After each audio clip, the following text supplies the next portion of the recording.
Olá, povo de Deus, quinta-feira, 17 de agosto de 2023, 19ª semana do Tempo Comum.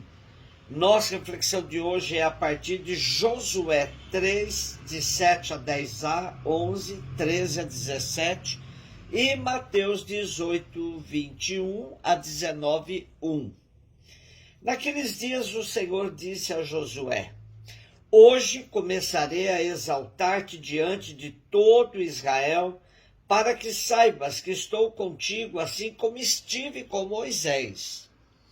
Tu ordena aos sacerdotes que levam a arca da aliança, dizendo-lhes: Quando chegardes à beira das águas do Jordão, ficai parados ali. Depois Josué disse aos filhos de Israel: Aproximai-vos para ouvir as palavras do Senhor vosso Deus. E acrescentou: Nisto sabereis que o Deus vivo está no meio de vós e que ele expulsará da vossa presença os cananeus. Eis que a arca da aliança do Senhor de toda a terra vai atravessar o Jordão adiante de vós. E logo que os sacerdotes que levam a arca do Senhor de toda a terra tocarem com a planta dos pés as águas do Jordão, elas se dividirão. As águas da parte de baixo continuarão a correr, mas as que vêm de cima pararão, formando uma barragem. Quando o povo levantou acampamento para passar o rio Jordão, os sacerdotes que levavam a arca da aliança puseram-se à frente de todo o povo. Quando chegaram ao rio Jordão e os pés dos sacerdotes se molharam nas águas da margem, pois o Jordão transborda e inunda suas margens durante todo o tempo da colheita, então as águas que vinham de cima pararam, formando uma grande barragem até Adã, cidade que fica ao lado de Sartã, e as que estavam na parte de baixo desceram para o mar Arabá, o mar salgado, até secarem completamente. Então o povo atravessou frente a Jericó, e os sacerdotes que levavam a arca da aliança conservaram-se firmes sobre a terra seca, no meio do rio, e ali permaneceram até que todo Israel acabasse de atravessar o rio Jordão a pé enxuto. Depois da morte do grande líder Moisés, era preciso credenciar um substituto que, com igual força, conduzisse o povo na entrada da terra da promessa. Terra que será repartida entre as tribos assentadas em novo território. Essa função coube a Josué, que recebe de Deus o credenciamento para liderar o povo. O livro de Josué nos coloca dentro desse momento histórico tão importante na história do povo hebreu, apesar de ter tido seu acabamento em período pós-exílico da Babilônia. É sempre bom ressaltar que os acontecimentos narrados não fazem parte de uma crônica, mas se constituem numa narrativa teológica e profética. Em tudo se sente a presença de Deus conduzindo o povo para uma nova etapa em sua vida. É possível perceber com clareza a forma de uma procissão litúrgica, com a arca da aliança indo à frente na passagem do Jordão. É Deus que conduz o seu povo. A exemplo da passagem pelo Mar Vermelho, quando da libertação da escravidão do Egito, agora o rio Jordão é que tem suas águas estancadas, para permitir a passagem do povo a pé enxuto. Assim como Moisés tinha o privilégio do contato com Deus, agora Josué fala com Deus e transmite suas ordens ao povo. É uma nova etapa na história do povo hebreu que sempre pôde contar com a presença ativa de Deus. Mateus 18, 21 a 19, 1. Pedro aproximou-se de Jesus e perguntou: Senhor, quantas vezes devo perdoar se meu irmão pecar contra mim? Até 7 vezes? Jesus respondeu: Não te digo até 7 vezes, mas até 70 vezes 7, porque o reino dos céus é como um rei que resolveu acertar as contas com seus empregados. Quando começou o acerto, trouxeram-lhe um que lhe devia uma enorme fortuna.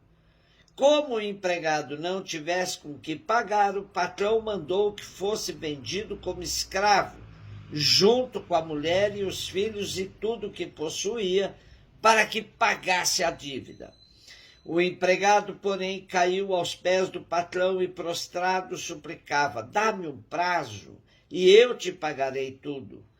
Diante disso, o patrão teve compaixão, soltou o empregado e perdoou-lhe a dívida. Ao sair dali, aquele empregado encontrou um dos seus companheiros que lhe devia apenas 100 moedas. Ele o agarrou e começou a sufocá-lo, dizendo: Paga o que me deves. O companheiro, caindo aos seus pés, suplicava: Dá-me um prazo e eu te pagarei. Mas o empregado não quis saber disso, saiu e mandou jogá-lo na prisão até que pagasse o que devia. Vendo o que havia acontecido, os outros empregados ficaram muito tristes. Procuraram o patrão e lhe contaram tudo. Então o patrão mandou chamá-lo e lhe disse: Empregado perverso, eu te perdoei toda a tua dívida porque tu me suplicaste.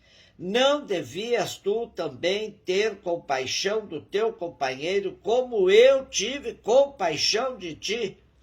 O patrão indignou-se e mandou entregar aquele empregado aos torturadores, até que pagasse toda a dívida. É assim que o meu Pai que está nos céus fará convosco, se cada um não perdoar de coração ao seu irmão.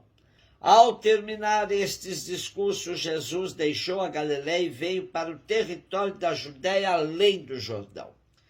O tema do perdão é frequente na história do povo, pois ele é um termômetro das relações humanas.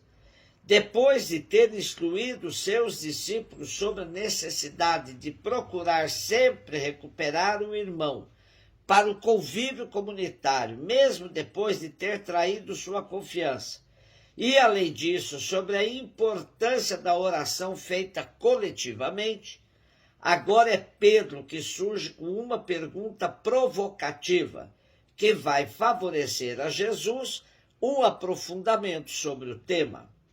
A pergunta de Pedro se entende melhor se nos ativermos ao costume judaico de tarifar a prática do perdão. Então, quantas vezes o irmão merece o perdão implica numa tarifa. Pedro foi generoso ao invocar 7 vezes como quantia necessária para o perdão. Mas Jesus, arrebentando a prática tarifária judaica, projeta o perdão para infinitas vezes. Assim, não há mais como tarifar a prática do perdão. Quanto à parábola, nos ajuda a perceber que a medida do perdão no relacionamento deve ser a misericórdia do Pai. Se o Pai age com misericórdia, perdoando nossas dívidas, também temos de usar de misericórdia em relação aos nossos irmãos. Em boas traduções bíblicas, temos a comparação da dívida percebida mais precisamente. A dívida do devedor implacável era de 10.000 talentos, o que equivalia a quase 164 toneladas de ouro. Quantia exorbitante, escolhida intencionalmente para contrastar com a dívida do seu companheiro de trabalho, que era de apenas 100 denários, correspondente a menos de 30 gramas de ouro. Perdoado absurdamente, não foi capaz de perdoar uma mixaria. Assim fica claro que, enquanto a nossa capacidade de misericórdia é limitada, a de Deus é infinita. A parábola pretende nos levar à busca de aproximação da misericórdia de Deus em nossos relacionamentos.